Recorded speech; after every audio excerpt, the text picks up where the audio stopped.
I'm not gonna say I told you. Stinking. Cause I ain't tell ya. Go ahead and focus and meditate on this greatness. If you don't hear the glory, you probably still stuck in the matrix. He said this is for me. Living revelation on your playlist. Since everybody A-listed, we probably need to pray this. The kingdom is coming. Better yet, the kingdom is here and we the proof of purchase. And I'm not a part of no circus. We two different churches. Who you manifest in the earth with? Undermining our purposes for the blessings and the cursing. You know this is working. You got your 3-point system. Yeah. You know what I'm saying? Yeah, I forgot what the floodlight. Right. Oh yeah, you see, you got your little backlight. Okay, yeah, to separate me. Yeah, you definitely been to school for this. Yeah, man. Yeah. Airborne, what's going on, bro? What's happening, man? Man, salute to you, man. You are the first person in the new location. It's an honor and a privilege. Man, I'm glad that you're here. Glad to catch you up in this spot, man. Welcome to Thinking Kingdom Media, man, where we have real conversations with real people. And we share real music here, man. I wanted to get you in because, first of all, I was thinking of getting you in for the interview, but GE hit me up, right? He's my graphic designer. Hold And on. What GE? GE the pilot, man. So the pilot hit me. Go ahead. No, I feel like you gotta go somewhere. Go ahead. Nah, the pilot hit me. He was like, yo, you know Airborne? I was crazy. like, yeah, I know. Yeah, that's my partner. He was like, yeah, that's my fam. Yeah, that's my cousin, man. That's big cuz. Yeah. Yeah, shout out to GE. Yeah, man. Shout out to GE, man. I've been, knowing him since long time. He did all, like, if you look at all my music on anywhere, he did all graphics. Yeah, bro. You know what I'm saying? For my music, bro. He's low key the GOAT when it comes to the graphics, Facts. bro. Like I might be speaking from a biased standpoint, but I feel like he kind of ushered in the new era of graphics when it came to, like, he did like the first one I remember him doing was the Waka Flocka Salute Me or Shoot Me 2 cover. Right. You know what I'm saying? Trapaholics. Like, yeah, all that old Trapaholic stuff that was going crazy in the early 2000s. Most of that stuff was him. Him and this other cat. But I feel like he was the first one I saw using that style. Like, you cut out the person, you put the cars and the bricks of cocaine. Right. Crazy All stuff that, in the background. Yeah, he was the first one I saw. Definitely, and he was plugged in doing, like, I think I linked up with him when he was running with Rich Gates. I think that's his cousin too. Mm-hmm. Just Rich Gates. Shout out to Rich Gates, man. And them boys down there. But for the people that don't know you, Airborne, man, and the people that just seeing you on this film right here, who are you, man? Airborne Audio. I'm a music producer, beat maker, creative. Sumter, South Carolina. You know what I mean? Been in Columbia for about 5 years now. You know what I mean? But, yeah, one half of Black Chef. No doubt. You know what? Because I'm glad you said that, because I keep on hearing Easy Ola say Black Chef, yo, on the joint. Yo, can you talk to me about Black Chef? Because I think I heard your beat tape about 2 weeks ago, and I told you, I was like, yo, this is boom bap. You know what I'm saying? Yeah. Talk to me about Black Chef. Who is that? What is that? Well, me and Easy, we pretty much moved to Columbia around the same time. We knew each other from school, from state. We both played drumline, played drums at state or whatever. But when I moved to Columbia, I found out he literally stayed like right up the street, like I could walk to his house. Right. So we was like, hey, let's cook. You know what I'm saying? So we just started making beats together, and whenever we would like post the beats we would make on Instagram. So Black Chef is you and Easy. Yeah. Got you. Yeah. It's just us two. Whenever we used to post, like, he used to post the beats, like he'll be making like beats at home, and he'll like use like the Black Chef emoji. Right. And like when we both be making beats, it'd be like 2 Black Chef emojis. So it was like we was gonna name it like Black Chef, but then we was like, yeah, we just gonna put it in the So one. I gotta get with y'all, man. I know these these producers out here be doing it, but they don't really be in it. You know what I'm saying? I know for you, did you start MCing, or did you ever rap, or were you ever MC?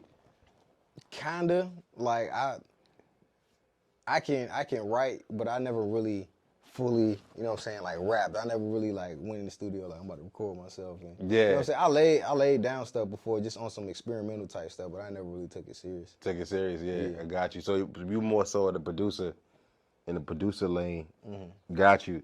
The the connection that I realized that you and Easy had, I was like, yo, there's some people out here that still respect boom bap, but like you said, they call it now Lo-fi. Lo-fi. Yeah.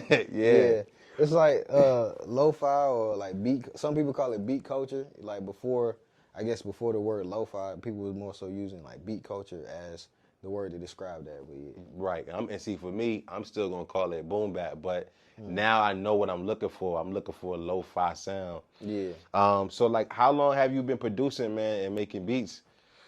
I probably started around like 15, and like I'm at 32 now, so yeah, about for a good little minute. But like I ain't really like take it serious until maybe college.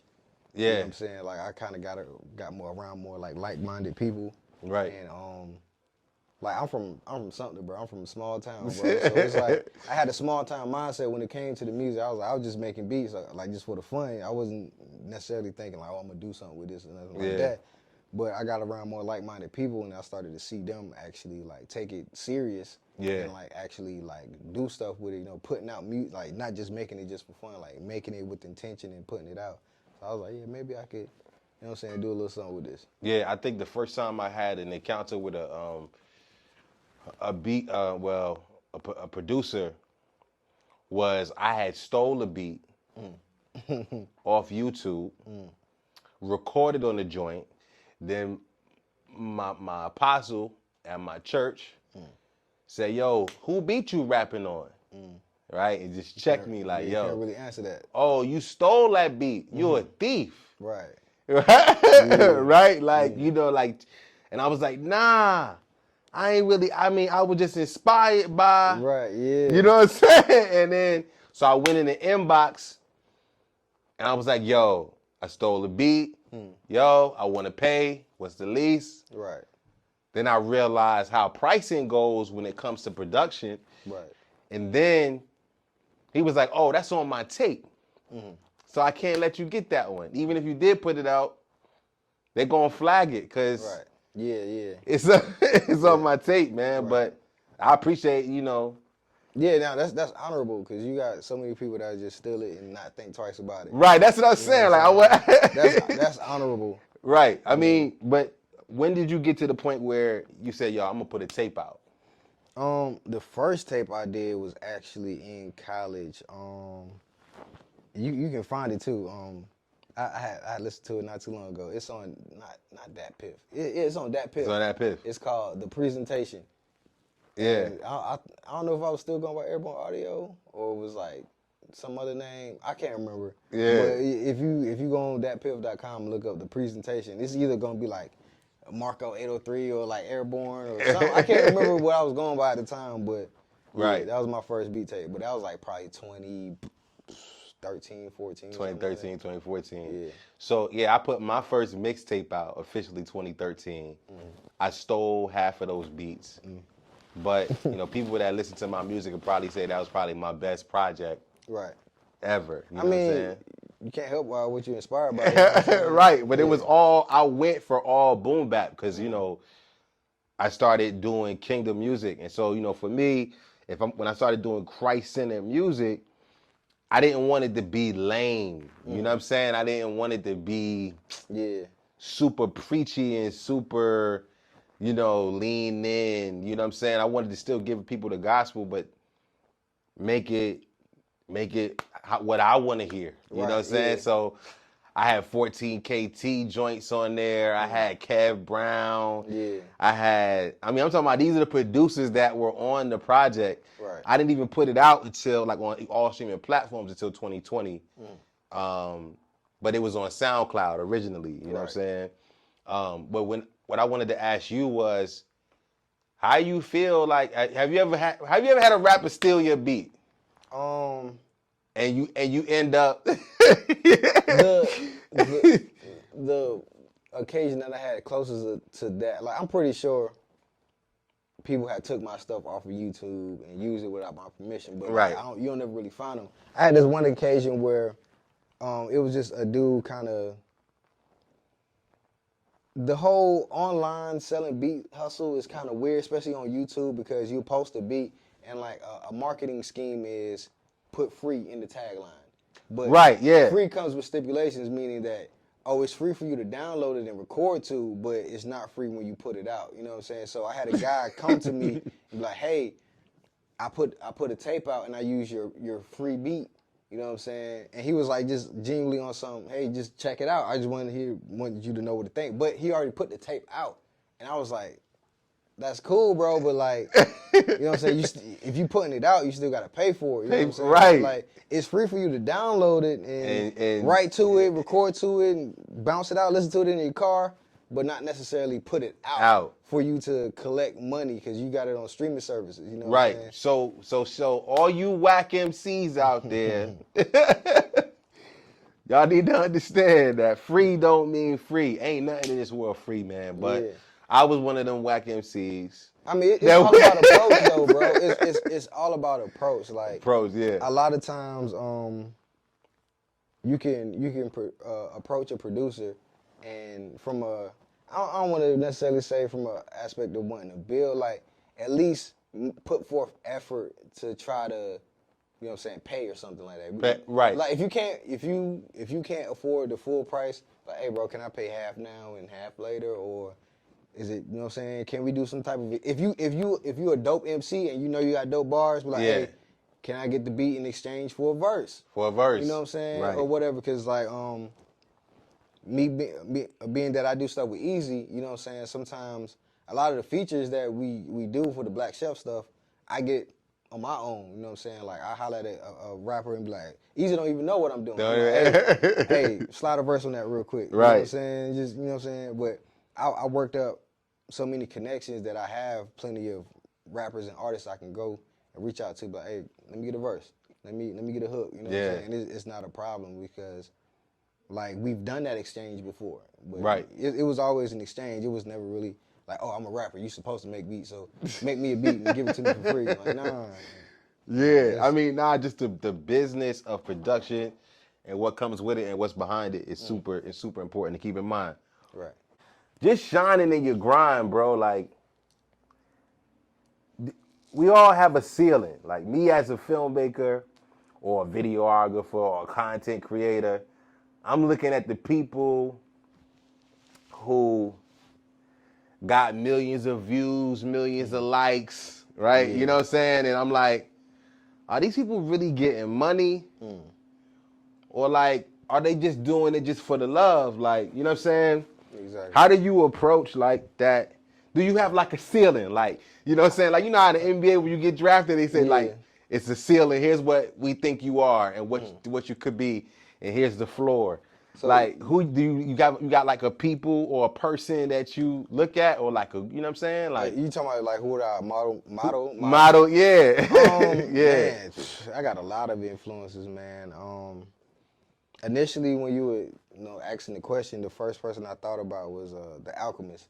Yeah. I remember, I don't know if you remember, like back like early 2000s on MTV, they used to have like little commercials that was like producer spot. Like they'll have like Swiss Beats and Cassidy. They'll be in the studio, and it was one joint with Alchemist, and he was talking about don't let money be your motivation. Be your motivation. You know what I'm saying? And ever since he said that, I was like, you know what? Like, because he was talking about keeping the art pure and like keeping the business good, and not trying to follow the crowds and just try to do whatever's popular on the radio. And he was saying, like, you have so much more longevity that way. Right. And I kind of tried to keep that in the back of my mind at all times. But, you know what I'm saying, at some point you be like, man, I want the money. You know what I'm saying? So you try to be super duper, like, business oriented. Oh, I ain't doing nothing until I get paid. Till I get paid. And, like, that stuff, man, it kills relationships. It do. I mean, if that's how you want to operate your business, like, it is 100% cool. Like, if you feel like that's your worth, you ain't gonna press a button until you get paid, or you want top dollar for everything you do. That's your prerogative. But I found that wasn't really like for me, you know what I'm saying? Some things I found out like opportunity doesn't always come with a paycheck attached to it, Facts. you know what I'm saying? Facts. So Working with people doesn't always hold the same value as whatever number or dollar amount, you might say that you want. exactly. You know what I'm saying? Uh Sometimes getting that money ain't even worth it. ain't it? So I mean, it's been plenty of times I done worked with people that done paid me. I'm like, bro, it ain't even worth it at the end of the day. Right, because if I don't want to work with you and it's not even fun to build with you or do business with you, like keep your money, like exactly. Once the fun gets taken out of it, I'm like, bro, I don't even know. At this point, I kind of just want to give you the money back. And, you know what I'm saying? It ain't even worth it. Yeah, it gotta be fun. Yeah, man. Did you ever? Because I think I'm looking at, like I said, for a producer. My son is an aspiring producer. You know what I'm saying? And I'm looking at his ceiling, right? And I'm like, yo, look at Jetson made another one. I think all you need is one record. In terms of just like to be out of here, to, you know what I mean, to be rich for the rest of your life. You really, you just need that one. Right. That one joint, that one artist. If you're trying to do it for the money, you know what I'm saying? Yeah. Just is that how the game go? I mean, that's what I'm thinking that. So I'm inviting you to influence me on that. Like, to be honest, I don't even too much put focus on stuff like that. But right. I mean, it could be because, but it's kind of correct and it's kind of not, because with that perception, it makes it seem like, oh, I can go get a program, make a dope beat, send it to a dope artist, they make a dope song, that song blows up, and now I'm set for the rest of my life. Nah, that ain't it. even if that happens, which is highly impossible, or highly improbable, you know what I'm saying? Right. Like, what you gonna do after that? The lifespan of music these days is not very long. So unless you making a classic body of work that people are gonna play every day, right, for years to come, you know what I'm saying? Like right now, records get hot, and you know what I'm saying? What was the top song out 2 months ago? I don't know. I don't know. You know what I'm saying? Like you'll know. play it every day for a month or two, then after that, the streams go down, and it's like nobody's buying the record no more, nobody's spinning the record no more. Even if you play it 4 months from now, somebody be like, "Bro, why you playing that old ass song?" Right. You know what I mean? So it's like I would never bank on nothing like that to happen. I would more so look for consistency. You know what I'm saying? If you got a dope artist and y'all make dope music together, keep making more dope music. Even if that one song blow up, make more. You know what I'm saying?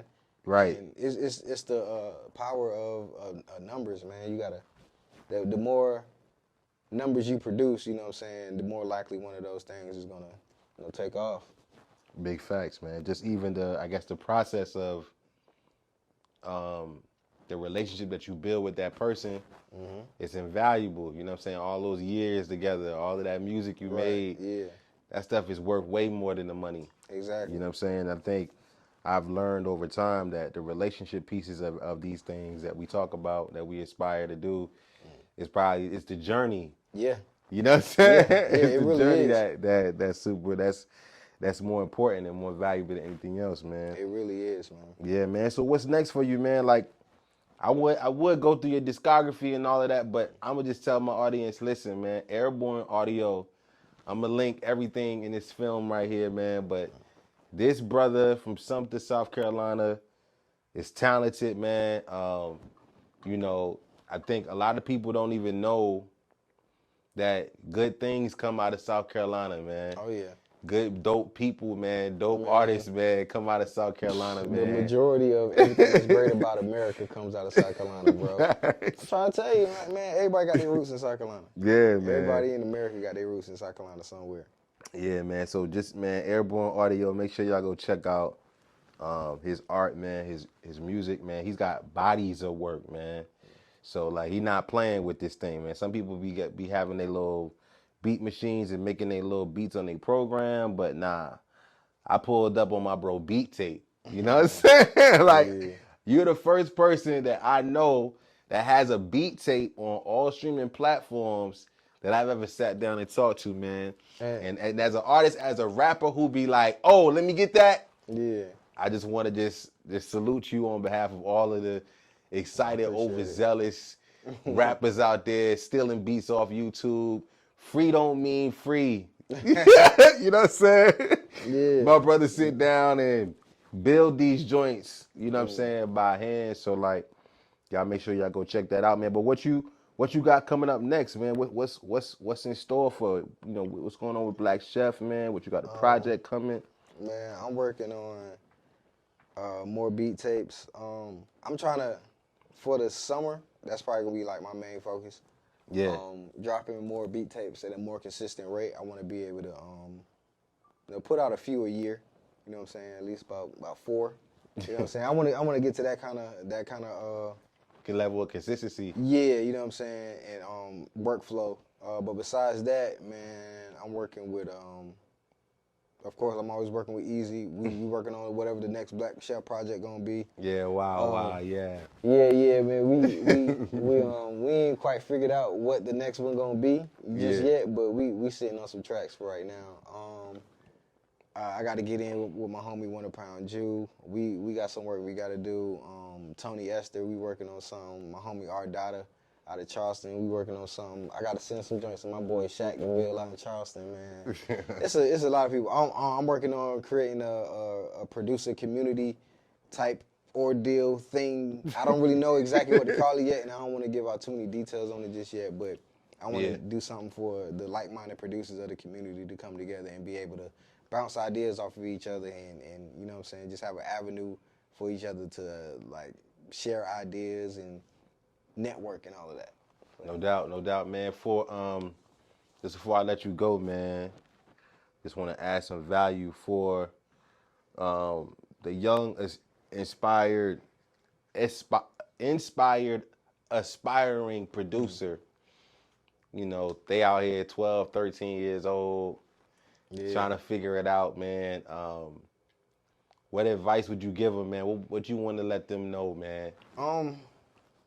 Find yourself, man. Find your identity. Find your sound, bro. Like, do some research. Don't just listen to what is, like, popular today. You know what I'm saying? Go back in time and find out, like, what touches your soul, man. Because it might not be what you think it is. So do your homework, man. Do your Googles and all of that. And once you find something you like and you start actually getting into the process, man, like dig deep and like learn everything about it. Like become a nerd about it. You know what I'm saying? For real, like do your research and learn different techniques. Just because you found one thing that works and that's cool, don't stop there. You know what I'm saying? Because once you milk that cow dry, you're going to be looking for inspiration in other places. So, you know what I'm saying? Work on your techniques. Work on not just being stuck on one style and one genre. Be different, experiment, be weird. You know what I'm saying? Like all of that good stuff, bro. Just have fun with it. Have fun, man. Have fun, bro. Yeah, man. Hey, man. Thinking Kingdom, man. Airborne Audio. Salute to you, bro. Salute to you, man. I appreciate you, man. No doubt, G. Yeah, we need more of this in the community, bro. No doubt. Peace. I'm not gonna say I told you. Stinking. 'Cause I ain't tell ya. Go ahead and focus and meditate on this greatness. If you don't get the glory, you probably still stuck in the matrix. He said this is for me. Living revelation on your playlist. Since everybody A-listed, we probably need to pray this. The kingdom is coming. Better yet, the kingdom is here and we the proof of purchase. And I'm not a part of no circus, we two different churches. Who you manifest in the earth with? Undermining our purposes for the blessings and the cursing. You know this is working.